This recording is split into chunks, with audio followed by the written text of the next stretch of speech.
Hello, hello, hello, and welcome to today's Facebook Live show on creative success. Hi there.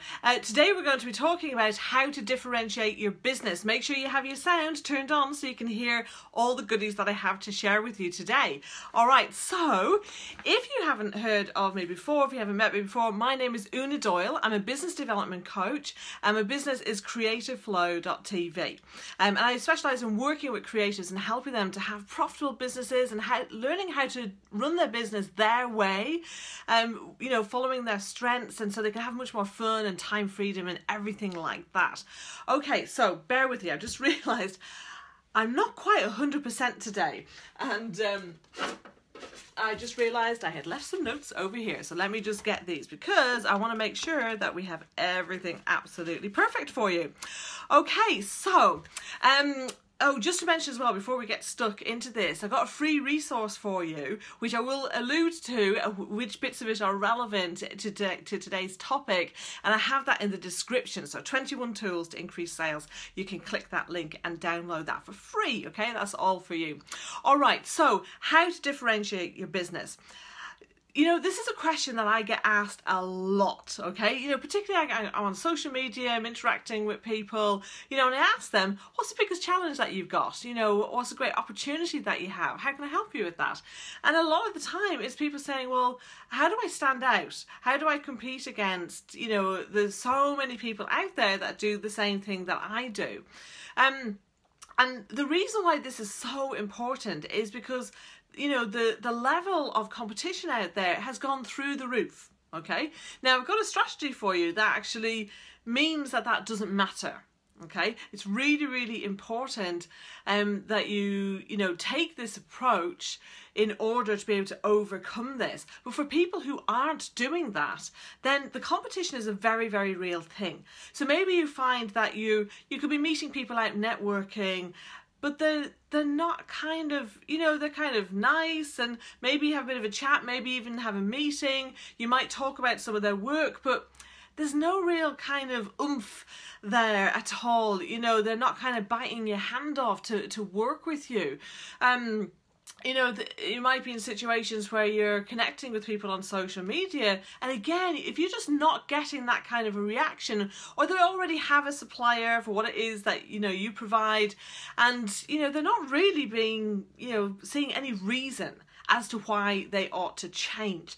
So this is why it's so important to understand how to stand out, because I understand that what you do is probably of a fantastic quality, okay? Even if you're starting out, you're going to have your own unique spin on things, the way that you do things, you have a particular perspective and all of that. But how do you actually get to demonstrate that, without actually working for people? So we're going to talk about that. Okay, so here's some of the barriers that people have about when it comes to differentiating themselves. And I just wanted to touch on this before we get into the strategy, and then I've got five tips for you as well as to how to differentiate your business, okay? And this is about way more than a USP, by the way. So a lot of people will talk about, well, to differentiate your business, you ought to have a USP. And maybe you got that, but you're still not actually gaining the traction that you want. So some of these barriers might be why, okay? So one is where, and a lot of this is the inner stuff, right? Where if there is a fear of failure, even a fear of success going on, and perhaps you've heard of tall poppy syndrome, and this is where somebody is afraid to kind of stand out above the crowd because they get chopped off, they get their heads chopped off, right? Now, this kind of often stems from teenage years, or even childhood, kind of earlier than that, because they're definitely, there is a time in many people's lives where it is considered, I'm not saying that it is, I don't believe that for one moment, but it can be considered by other people to be a bad thing to stand out. And so quite often as we're growing up, we want to blend in. Now, whether that's kind of from a hiding, I don't want to be I don't want to be really seen. I don't want to be standing out. I would be too embarrassed. Oh my God, everyone's looking at me kind of thing. Or whether it is just because, you know, maybe somebody doesn't want to be picked on, or maybe they don't want to be called a swot or a loser or whatever it is. And these things can stay with people. And particularly for us creatives, because our work tends to be so personal, that it's really easy to take feedback from people really personally, right? So those fears can be very real things, and they can show up in all sorts of different ways, one of which might be not implementing what you need to do to really differentiate yourself and stand out in your marketplace. Another thing that comes up is a lot with clients as well is scarcity or a fear of loss. And this is particularly happens when I talk to people about, you know, really getting clear on their ideal audience. Now, you know, ideally you already know who your ideal audience is. You know, you have a very clear picture of that person, of that type of person, of that type of business, you know, depending on who your ideal client is. But sometimes, you know, people will kind of be, well, no, because if I only sell to this one person, or I only market to this one person, then I'm cutting off all these other, you know, opportunities that I could have. And really that is often coming from this kind of lack mentality. And you know, you need to understand that that could be a barrier, because there is no doubt about it. In order for you to be able to differentiate yourself, you need to choose. You need to make a decision. And a decision, if you look at the meaning of the word to decide, it does actually mean to cut off. So it means, okay, this is what I'm deciding, and you know, I'm not going to, you know, go down these other routes. And you'll understand why that's so important in a few minutes. And so a third reason why, you know, there can be a barrier to people really standing out can actually be because it's less about the personal stuff and more because a company has become quite big and impersonal. Or maybe it's run by, you know, people who perhaps are more introverted and they don't really like sharing themselves. And so everything on the website, there's lots of facts and data, but there's no personality. And that actually can be a real barrier in today's marketplace, right? So let's talk about the strategy then, okay? What is the strategy that means that you are going to be able to differentiate yourself? Well, it's simply this. It's about making your competition irrelevant. You might be thinking, okay, what does that mean? Make my competition irrelevant. What do you mean? They're in my face all the time. They're at events that I go to. They're, you know, advertising beside me in magazines or online, you know, that they're all around you. Or just that when you are, you know, looking for the business, that they're either already there or they're pitching up against you, you know, or maybe it's in more subtle ways. But the thing is that the only way to make your competition irrelevant is actually not to have any competition.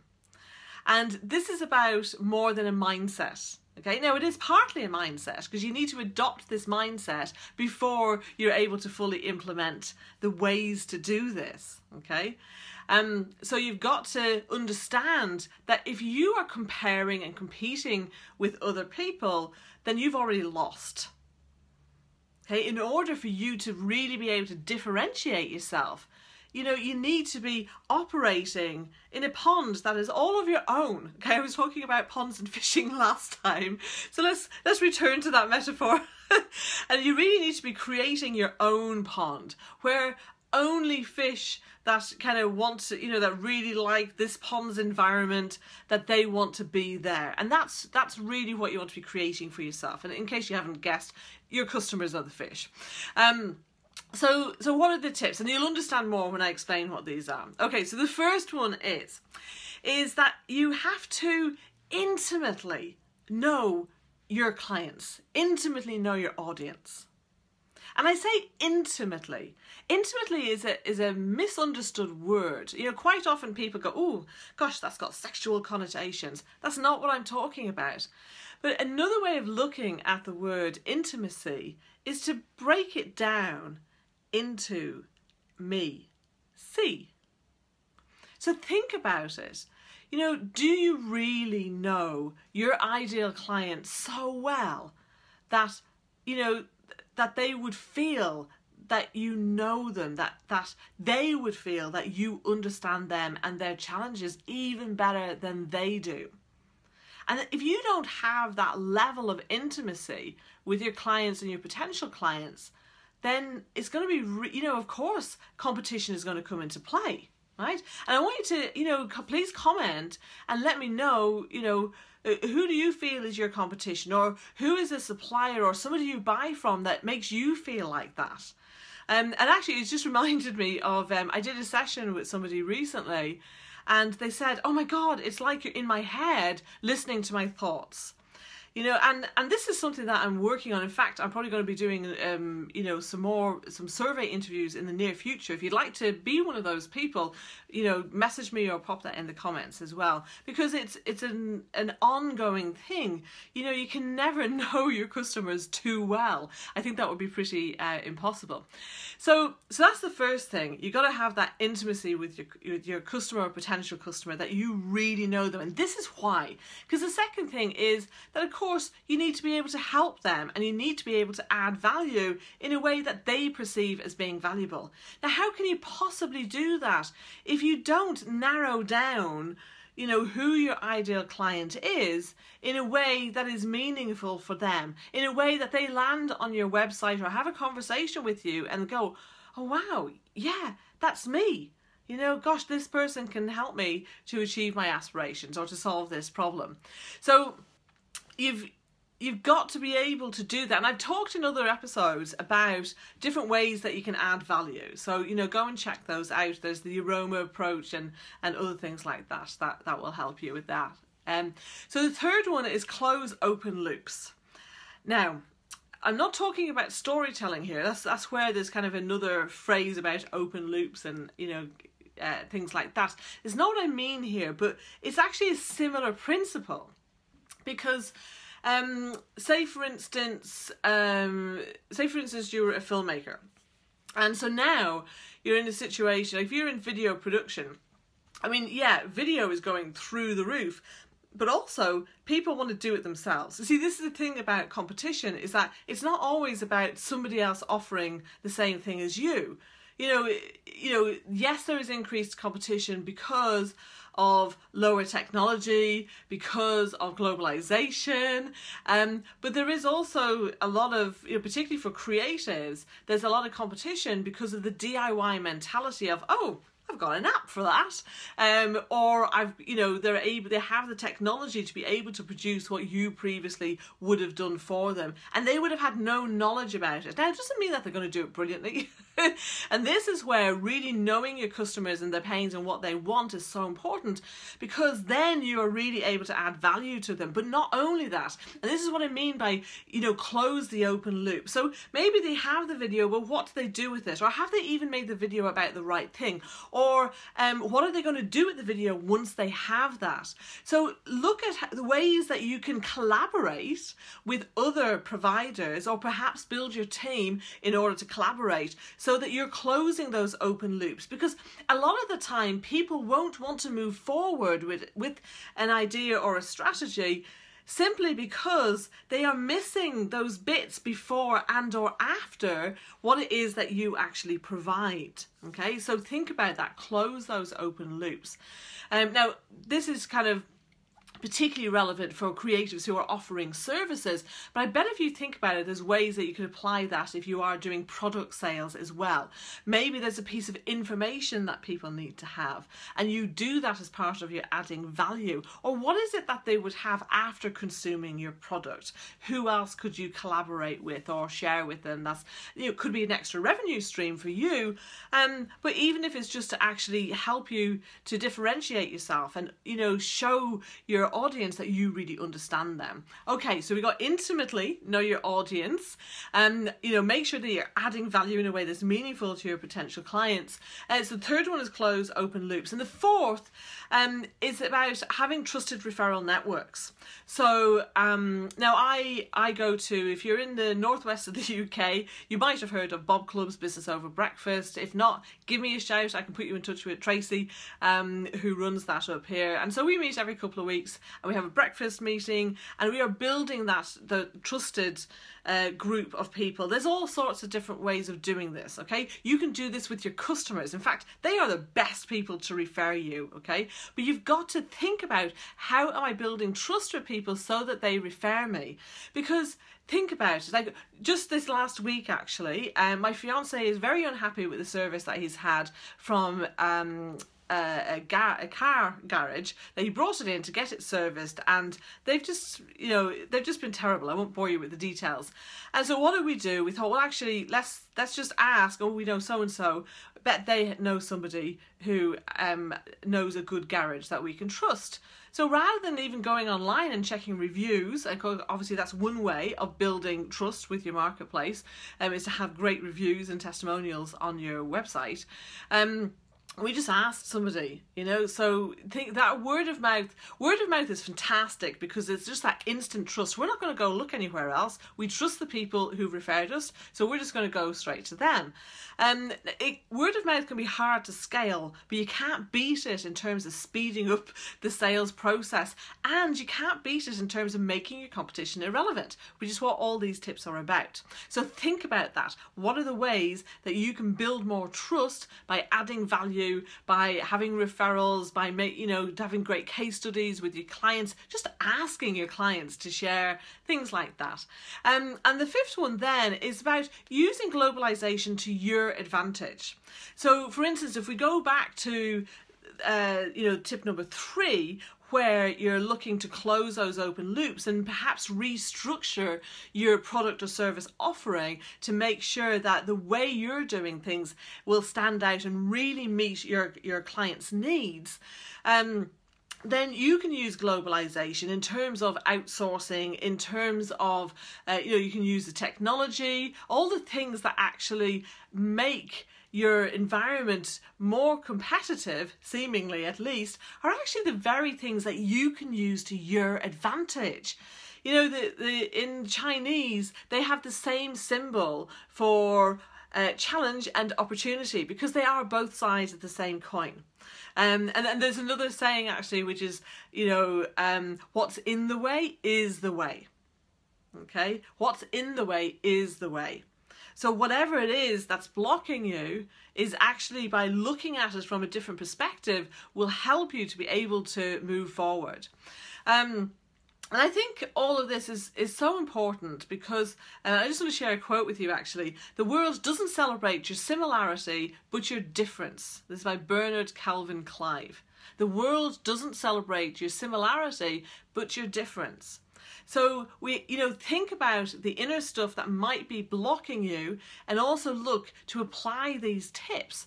So you've got intimately know your audience, add true value, close open loops, build trusted referral networks, and use the very things that are causing the increased competition to your advantage. Turn that on its head.